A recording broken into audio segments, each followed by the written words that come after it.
Welcome back to the Free Video Books channel. Today we're reading the chapter called Jungle Battles, of the novel Tarzan of the Apes written by Edgar Rice Burroughs. Before we get started, why not like and subscribe? Now, sit tight and let's get into it. The wanderings of the tribe brought Mofa near the closed and silent cabin by the little landlocked harbor. To Tarzan this was always a source of never-ending mystery and pleasure. He would peek into the curtained windows, or, climbing upon the roof, peer down the black depths of the chimney in vain endeavor to solve the unknown wonders that lay within those strong walls. His childlike imagination pictured wonderful creatures within, and the very impossibility of forcing entrance added 1,000-fold to his desire to do so. He could clamber about the roof and windows for hours attempting to discover means of ingress, but to the door he paid little attention, for this was apparently as solid as the walls. It was in the next visit to the vicinity, following the adventure with old Saba, that, as he approached the cabin, Tarzan noticed that from a distance the door appeared to be an independent part of the wall in which it was set, and for the first time it occurred to him that this might prove the means of entrance which had so long eluded him. He was alone, as was often the case when he visited the cabin, for the apes had no love for it. The story of the Thunderstick having lost nothing in the telling during these 10 years had quite surrounded the white man's deserted abode with an atmosphere of weirdness and terror for the simians. The story of his own connection with the cabin had never been told him. The language of the apes had so few words that they could talk but little of what they had seen in the cabin, having no words to accurately describe either the strange people or their belongings, and so, long before Tarzan was old enough to understand, the subject had been forgotten by the tribe. Only in a dim, vague way had Kala explained to him that his father had been a strange white ape, but he did not know that Kala was not his own mother. On this day, then, he went directly to the door and spent hours examining it and fussing with the hinges, the knob and the latch. Finally he stumbled upon the right combination, and the door swung creakingly open before his astonished eyes. For some minutes he did not dare venture within, but finally, as his eyes became accustomed to the dim light of the interior, he slowly and cautiously entered. In the middle of the floor lay a skeleton, every vestige of flesh gone from the bones to which still clung the mildewed and molded remnants of what had once been clothing. Upon the bed lay a similar gruesome thing, but smaller, while in a tiny cradle nearby was a third, a wee mite of a skeleton. To none of these evidences of a fearful tragedy of a long-dead day did little Tarzan give but passing heed. His wild jungle life had inured him to the sight of dead and dying animals, and had he known that he was looking upon the remains of his own father and mother he would have been no more greatly moved. The furnishings and other contents of the room it was which riveted his attention. He examined many things, minutely strange tools and weapons, books, paper, clothing, what little had withstood the ravages of time in the humid atmosphere of the jungle coast. He opened chests and cupboards, such as did not baffle his small experience, and in these he found the contents much better preserved. Among other things he found a sharp hunting knife, on the keen blade of which he immediately proceeded to cut his finger.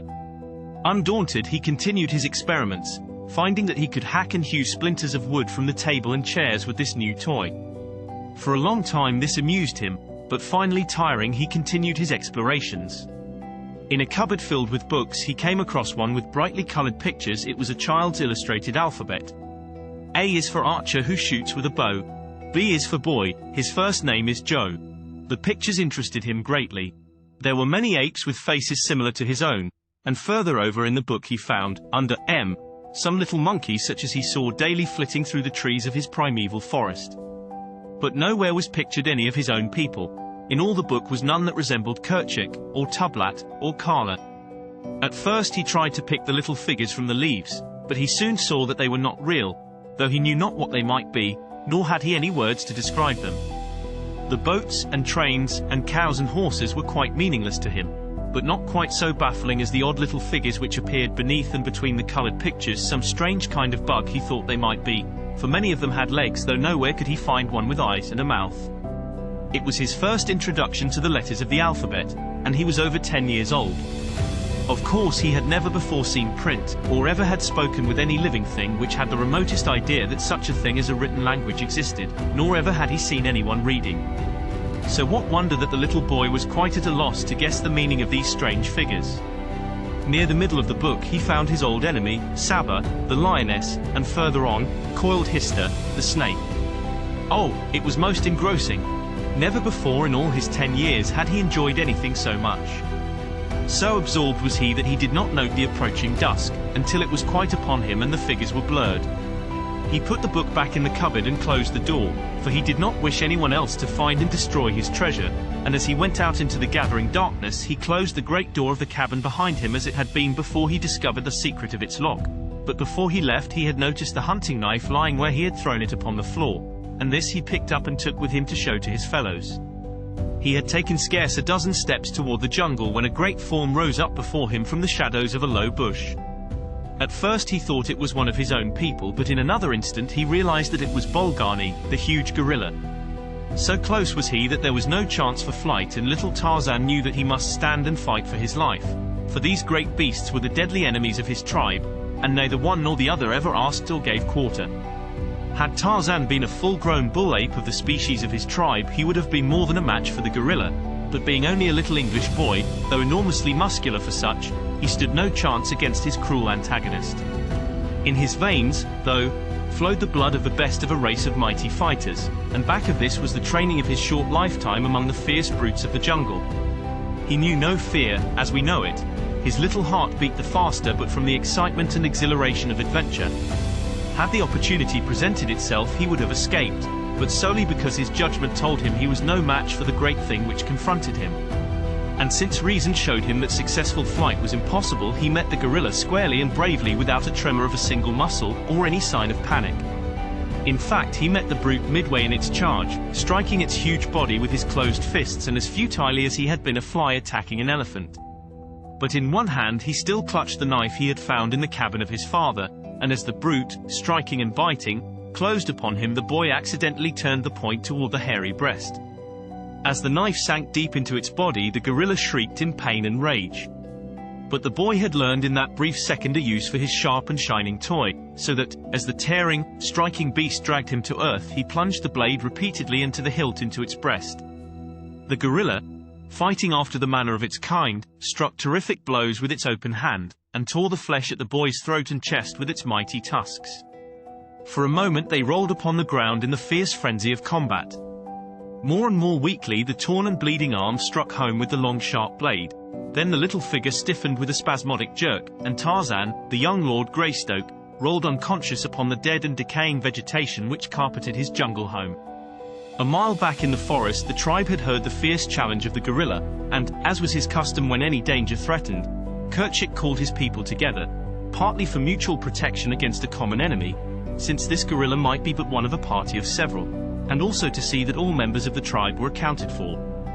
It was soon discovered that Tarzan was missing, and Tublat was strongly opposed to sending assistance. Kerchak himself had no liking for the strange little waif, so he listened to Tublat, and, finally, with a shrug of his shoulders, turned back to the pile of leaves on which he had made his bed. But Kala was of a different mind. In fact, she had not waited but to learn that Tarzan was absent ere she was fairly flying through the matted branches toward the point from which the cries of the gorilla were still plainly audible. Darkness had now fallen, and an early moon was sending its faint light to cast strange, grotesque shadows among the dense foliage of the forest. Here and there the brilliant rays penetrated to earth, but for the most part they only served to accentuate the Stygian blackness of the jungle's depths. Like some huge phantom, Kala swung noiselessly from tree to tree, now running nimbly along a great branch, now swinging through space at the end of another, only to grasp that of a farther tree in her rapid progress toward the scene of the tragedy her knowledge of jungle life told her was being enacted a short distance before her. The cries of the gorilla proclaimed that it was in mortal combat with some other denizen of the fierce wood. Suddenly these cries ceased, and the silence of death reigned throughout the jungle. Kala could not understand, for the voice of Bolgani had at last been raised in the agony of suffering and death, but no sound had come to her by which she possibly could determine the nature of his antagonist.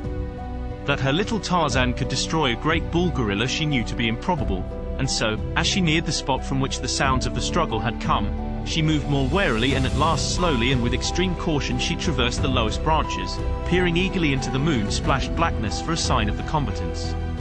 Presently she came upon them, lying in a little open space full under the brilliant light of the moon, little Tarzan's torn and bloody form, and beside it a great bull gorilla, stone dead. With a low cry Kala rushed to Tarzan's side, and gathering the poor, blood-covered body to her breast, listened for a sign of life. Faintly she heard it, the weak beating of the little heart. Tenderly she bore him back through the inky jungle to where the tribe lay, and for many days and nights she sat guard beside him, bringing him food and water, and brushing the flies and other insects from his cruel wounds. Of medicine or surgery the poor thing knew nothing. She could but lick the wounds, and thus she kept them cleansed, that healing nature might the more quickly do her work.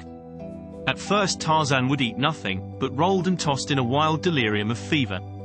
All he craved was water, and this she brought him in the only way she could, bearing it in her own mouth.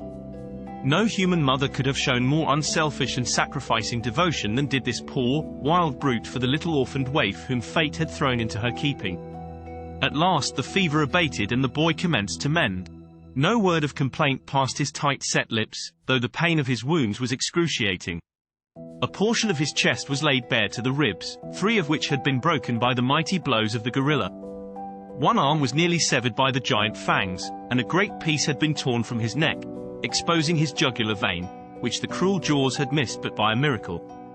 With the stoicism of the brutes who had raised him, he endured his suffering quietly, preferring to crawl away from the others and lie huddled in some clump of tall grasses rather than to show his misery before their eyes.